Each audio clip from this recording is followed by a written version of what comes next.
पुण्यात्माओं, कोई कहता है गुरु की आवश्यकता ही नहीं, सब अध्याय कर ले।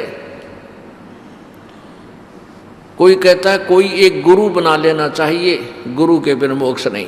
अरे भले आदमियों, फिर क्या उदाहरण देते हैं कि नारद ने झीमर गुरु बनाया था। झीमर जो मछियारा था, मछली पकड़ा करता, और उस कालू झीमर ने उसका उद्धार कर दिया। तो यहाँ आकर डट गए कि कोई किसी ने गुरु बना ले, गुरु होना चाहिए। नहीं, ये भूल है इंसान के। गुरु पूरा हो और चेला भी आखिरी सांस तक मर्यादा में रहे, तब मोक्ष होता है। अब कालू झीमर कौन था, इसके इतिहास से परिचित नहीं है। जैसे पहले एक ब्राह्मण जाति में जन्मा हुआ व्यक्ति डाकू हो गया, और डाकू हो गया तो बहुत भयंकर डाकू हो गया, प्रसिद्ध हो गया। उस क्षेत्र में कोई नहीं जाओ, उस वन में जहाँ वो रहता था। कहते हैं एक बार सप्तऋषि उधर चले गए और उस डाकू ने कहा कि तुम रुक जाओ, रुको तुम। वो क्या करता था, पहले मारता था और पीछे लूटता था, और काट के उंगली कहते हैं अपने गले में टांग लेता था कि मैंने कितने आदमियों को मार दिया, गिनती करने के लिए। तो महर्षि नहीं रुके, सप्तऋषि नहीं रुके, चलते रहे। फिर उसने कहा रुक जाओ, नहीं तो मैं तुम्हें मार डालूंगा। अब ऋषि कहने लगे, ले भगत हम तो रुक गए, तू कद रुकेगा?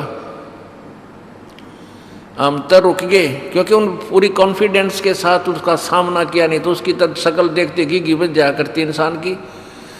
तब उसने देखा कि तो बड़े धड़ाके से बोल रहे हैं। उसके अंदर का वो शत्रु जो खुरापात था वो दब गया, एकदम सुन्न हो गया वो। उसने पूछा क्या बात, कि हम तो रुक गए, तू कद रुकेगा ये जुल्म करने से? क्या तू ये जुल्म जो कर रहा है, इसके तेरे घर वाले हिस्सेदार हैं? जो तू पाप कर रहा है, क्या तेरे घर वाले, तेरी पत्नी, तेरे पुत्र इस पाप को डिवाइड कर लेंगे? वो कहने लगा कि हाँ करेंगे वो, क्योंकि मैं यहाँ से लूट कर धन ले जाता हूँ, वो मेरा परिवार पोषण हो रहा है, वो मेरे पाप के भागी होंगे। तो ऋषियों ने कहा कि नहीं, तेरी भूल है, पहले घर पता करके या फिर हमें मार देना, लूट लेना हमारे पास जो रखा है। तो उसने कहा कि तुम भाग जाओगे। ऋषियों ने कहा कि हमें बांध दे प्रत्येक वृक्ष के। उसने न्यारे न्यारे सातुओं को अलग अलग बांध दिया, पीछा हाथ करके घर गया।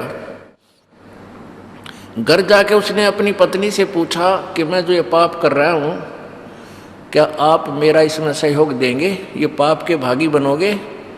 वो कहने लगी, मैं पाप की भागी नहीं बनूंगी, क्योंकि आप मेरे पति हो।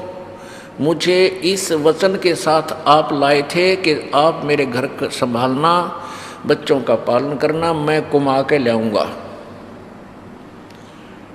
अब मेरे लेखे तू मजदूरी कर, मेरी तरफ से चाहे तू डाके मार, मैं अपना काम कर रही हूं, इस पाप का भागी तू होगा।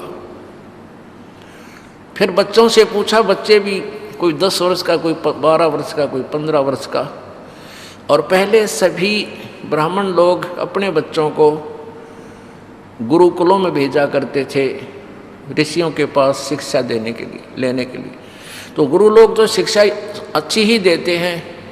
तो उन्होंने कहा कि नहीं पिताजी, हम आपके किए हुए पाप के भागी बिल्कुल नहीं होंगे, आप अपने कर्मों के पास स्वयं बैठोगे। हम जब तक नाबालिग हैं तब तक हम आपका फर्ज हमें पालने का है, चाहे किसी तरह पालो। और जब हम बालिग हो जाएंगे, अपनी कमाई करने लग जाएंगे, तेरे अन्न को छुएंगे नहीं। अब उसने सोचा भैया तो बात बिगड़ गई, ये तो सारा एक काम मेरे ऊपर लाद दिया न। तो उसी से मैं वापस आ गया, उनके चरणों में गिर गया, चरण पकड़ दिए। कहा प्रभु मेरा उद्धार करो। अब जैसा भी उनको समाधान था उनको बता दिया कि बेटा भक्ति करे, डट कर साधना कर, तेरा कल्याण हो जाएगा। तो कहते वो बुराई त्याग करके फिर महर्षि की पदवी पाया। इसी प्रकार एक कालू झीमर था, एक कालू नाम का मछियारा था, और वो इतना बेसब्रा था, इतना बेईमान था, मच्छियाँ अलग अलग वहाँ से पकड़कर दूसरे तालाबों से जाल डाल कर पकड़ के लाता था, शहरों में बेचता था और खुद भी खाता था, बच्चे भी थे, उसके संतान थी। जिस राज्य में वो कालू झीमर रहता था उसके पड़ोसी राज्य में एक बहुत ही एक नेक आत्मा धर्मात्मा राजा था। उसने अपने पूरे राज्य में हिंसा बंद करवा रखी थी, और कोई हिंसा करता था उसको बहुत भयंकर जो है ना दंड देता था, जिस कारण से उस राजा के तालाबों में कोई भी मछलियां नहीं पकड़ता था, और उसके तालाबों में अच्छी मोटी मोटी स्वस्थ मछलियां थी। अब उस बेईमान ने उस अपने क्षेत्र की तो सारे तालाबों की वह मछलियां ढो के बेच दी। वहाँ तो रहा नहीं कोई सामान उसके लिए। फिर उसने देखा पड़ोसी राज्य का तालाब में बहुत मोटी मोटी मछली है, तो उसने ये भी पता था कि यहाँ के राजा ने इस पर बैन लगा रखा है, इसलिए उसने सोचा वक्त से उठकर जाऊंगा। थोड़ी थोड़ी सर्दी सी थी और वक्त से बहुत सवेरे यानी 4 बजे वहाँ जाकर जाल डाल दिया। थोड़ी थोड़ी गर्मी जैसे 4-5 बजे उसने जाल डाल दिया, तो उसको कुछ ठंड सी महसूस हुई। उसने वहाँ से फूस फास तोड़ के और आग जलाई। आग जला के और शरीर को सेका, तापा, और उसने कैसी वेशभूषा थी उसकी, एक दाढ़ी बड़ी हुई, सिर पर ओले बोले बाल पड़े, बड़े बड़े बड़ी बड़ी दाढ़ी, शरीर पर एक लंगोट बांध रहा था पानी में प्रवेश करने के लिए। यही बांध कर घर से गया था वक्त से कि जल्दी आ जाऊंगा मछलियां पकड़ के। तो वो आग से सेक कर अपने शरीर को फिर थोड़ी सी देर में फिर मछलियां पकड़ने लगा।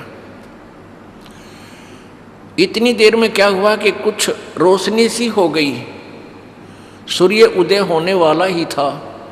उधर से क्या हुआ कि उसी नगरी का राजा जिसने वहाँ बैन लगा रखा था, वो राजा सुबह सुबह हाथी पर सवार होकर और सैकड़ों सैनिकों के साथ, अंगरक्षकों के साथ एकदम वहाँ प्रकट हो गया। यानी ऐसा मोड़ मुड़ता था रास्ते का, ऐसे एकदम उस तालाब के साथ मुड़ गया।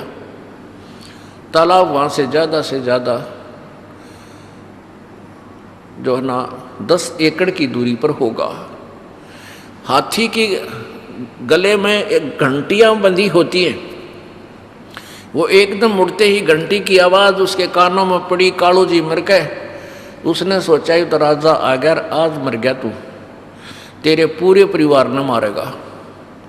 अब उसने देखा कि राजा बड़ा धार्मिक है और कोई विकल्प नहीं है, तेरी जान बचने का, भाग भी नहीं सकता, सैनिक साथ है। तो उसने क्या किया कि अपने शरीर पर वो जो राख बनी हुई थी, अग्नि जला रखी थी, सारे शरीर पर राख मसड़ दी। लंगोट बांध रहा था, दाढ़ी बड़ी हुई थी, सिर पर केस बड़े बड़े थे, और डरता बैठ गया आंख मीच कर धूने का ऊपर। वो धूना सा बन गया उसका, वो आग जलाई थी उस पर बैठ गया उसके पास। अब राजा निकट आया, जब उसकी दृष्टि पड़ी कि भी तालाब के आसपास साधु संत ही बैठा करते हैं, और जो उस कालू ने वो मछलियां पकड़ रखी थी वो जालबीर मछली भी तालाब में फेंक दिए। तो राजा ने सोचा, हे भगवान, आज तो बड़ा सुबह सुबह साधु के दर्शन हुए, आज बड़ा शुभ दिन निकला मेरा। कबीर परमात्मा भी कहते हैं, पुण्यात्माओं को संत के दर्शन परमात्मा के तुल्य होते हैं। साधु दर्शन राम का मुख पर बसे सुहाग, और दर्श उन्हीं को होत हैं जिनके पूर्ण भाग। कबीरा दर्शन संत के वही परमात्मा आवे याद, और लेखे में वाए घड़ी बाकी के दिन बर्बाद। अब राजा की खुशी का ठिकाना नहीं रहा, और सुबह सुबह तो और ज़्यादा निर्मल आत्मा होती है। उसने जब देखा, वो थोड़ी सी आंखें खोल रनो बंद कर लेके राजा आगे टप गया, यहीं आवे है। राजा ने उसके सामने जाके हाथी रुकवा लिया, और हाथी के एक पौड़ी लगवा दी। वो नीचे उतरने के लिए व्यवस्था होती है, पौड़ी लगवा दी। अगर आज संत के दर्शन करूँगा, चरण छूँगा, कुछ दान दक्षिणा दूंगा। अब उसने कालो जी मन ने सोचा, आज मर गया भाई, तो ये तो आ गया तेरे पास। उसने सोचा ये और कोई तरीका नहीं है, आँख नहीं खोलनी चाहिए, कुछ भी कहे जा। बस तगड़ी आँख बंद कर ली, और एकाग्र, डरते का एकाग्र चित्त हो गया। कुछ पिछले पुण्य होते हैं जो परमात्मा ऐसे सर्कमस्टांस बनाता है। पिछले ही पुण्य से होते हैं पूर्ण हंस मुराद। पिछले ही पुण्यों से ऐसे कुछ माहौल बनता है जो जीवन में परिवर्तन आता है। वो पिछले जन्म का बहुत अच्छा पुण्य आत्मा था, लेकिन काल इस जन्म में ऐसी जगह फिट कर रहा था। उसने उसके निरे कर्म फुड़वावा था, पुण्यों को बर्बाद करवावा था, और पाप इकट्ठे करवा रहा था। तो पिछले पुण्य के आधार पर उसका एकदम एकाग्र चित्त हो गया, डरते का। अब राजा ने आवाज लगाई, महाराज नमो नारायण, महाराज नमो नारायण। पहले तो डरता ना बोला, फिर उसका पिछले संस्कारवश सुरती चढ़ गई। अब राजा ने सोचा भी साधु संतां के साथ घना नहीं बोलना चाहिए, या अपने डिस्टर्बेंस ना हो जाए इनको। तो उसने 5 असरफी, 5 लोहे की मोहर, यानी 2-2, 3-3 तोड़े की हुआ करती मोहर एक, तो ऐसे वो सोने की मोहर दान दक्षिणा रूप में उस धूने के ऊपर रख दी। चरण छू के मत्था टेक के राजा चला गया। अब उसकी वो समाधिस्थ हो गया।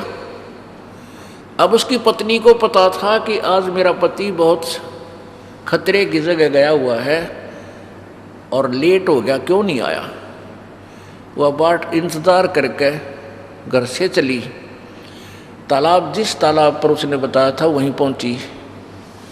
वहाँ जाकर उसने देखा कि यूँ तो बाबा जी बन गया, समाधि लाए बैठा है।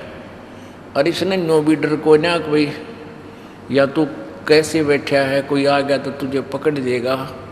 उसने पकड़ कर उसका पाछे तक जाकर उसका कमर में दोनों हाथ मारे न। वो कहने लगी तू मर रहेगा के, खड़ा हो ले, चल अपने घर न। और सारा दिन खो दिया तेने, ऐसे है राजा आ गया था, कोई आ गया सैनिक तो तुझे पकड़ लेगा। वो डर गया एकदम। और नो कह मत आज आया था महाराज, आज के बाद कदे नहीं आऊँ, दोनों कान पकड़ूँ। तो वह नो कह तू क्या कह रहा है, खड़ा हो। दूसरे ने देखा उसकी पत्नी है। वो कहने लगा वो राजा कहाँ गया, सैनिक कहाँ गए। वह समझे नहीं है कि बात क्या घटना घट रही इसके साथ। फिर उसने देखा नीचे 5 असरफी सोने की दोने पर रखी। फिर उसका दिमाग की सुई घूम गई, राजा ने तो मुझे साधु मान लिया और मेरे आगे माथा टेक्या और 5 असरफी सोने की दर गया।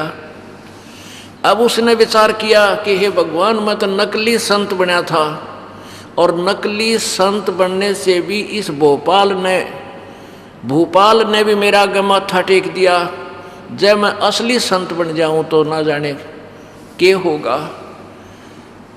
दृढ़ निश्चय कर लिया, प्रतिज्ञा कर ली कि आज के बाद में, वह प्रतिज्ञा तो पहले कर चुका था, हे भगवान आज जान बचा दे, जिंदगी में कदे मछली नहीं पकड़ूं, आज मेरी जान बचा दे, मजदूरी करके खाऊंगा। वह तो प्रतिज्ञा वह करवा ली थी भगवान ने पहले उससे। और फिर उसके अंदर ये और प्रेरणा होगी कि मैं तो नकली संत बना था और भय मान्या भोपाल। तो उसने सोचा कि भी अगर ये सच्ची साधना करूँगा तो पता नहीं क्या होगा, भगवान क्या क्या कर देगा हमारे लिए। और 5 असरफी इधर गया। 5 असरफी तो 10 साल का गुजारा था उनका। उस दिन के बाद उसने मछली पकड़ना बंद कर दिया और अपनी पत्नी से कहने लगा, ले जा भगवान, ये उतरा साजबाज, ये पैसे भी तू ले जा और आज के बाद मैं मछली नहीं पकड़ूंगा। घर ना आ गई दोनों जने। अब उसकी पत्नी कहे कि काम करे बिना नहीं गुजारा होया करता और बालकानी बात मत कर, जा मछली पकड़ के ला। वो जाल दे दे, उसने रोटी बांध के साथ रख दे। वो जावे जंगल में बैठ जा, रोटी खा के शाम ने खाली जाल लेके घर आ जा। वह रोज लड़े और वो रोता फिरे वहाँ जल इधर उधर, हे परमात्मा, हे भगवान मुझे दर्शन दे, हे परमात्मा किसी तरह दया करो। तो वो तड़फ कर रहा था, साधना करे जिसा उसने ओला बोला ज्ञान था, भक्ति करे, अपना मंत्र जो भी नाम था वो बांटे। परमात्मा बड़े दयालु हैं, कहते 100 साल सीधर मैं करूँ अपने जन के काज। तो पूर्ण परमात्मा आगे वहाँ एक साधु रूप बना के और कहने लगे, बेटा क्या कर रहा है तू? उसने सारी कहानी बता दी, महाराज जी मेरी गलती ऐसे ऐसे बनी और मैं भगवान प्राप्ति करूँगा, मैं भक्ति करना चाहता हूँ। तो परमेश्वर ने कहा, बेटा गुरु के बिना संत गुरु होना चाहिए आपका, वैसे साधना करने से कोई लाभ नहीं होता। तो उसने कालू झिमर ने कहा, भगवान अब गुरु कौन है, कहाँ जाऊँ, किसको गुरु बनाऊँ? तो परमात्मा ने कहा, भी मैं तेरे को उपदेश दे दूंगा, तू भक्ति कर लेना, अगर दया कर दो प्रभु। तो परमात्मा ने उनको वो मंत्र दिया, वो साधना करने लग गया। कुछ ही दिनों में वो तो कुछ पहले पुण्य होते हैं, बहुत ही अच्छा भक्त और सेवक बन गया। तब परमात्मा ने कहा, बेटा अब कोई भी जिज्ञासु तेरे पास आवे, उसकी सारी बुराई छुटवा कर तो उपदेश दे दिया करिए। अब इस तरह उस कालू झिमर को गुरुपद प्राप्त हुआ था। और ये दंत कथा सुनाने वाले कहते हैं कि नारद ने झिमर गुरु कीन्या और कहाँ ज्ञान में हो गया हीना। नारद ने उस झिमर यानी मछियारे को, शिकारी को गुरु बना लिया था।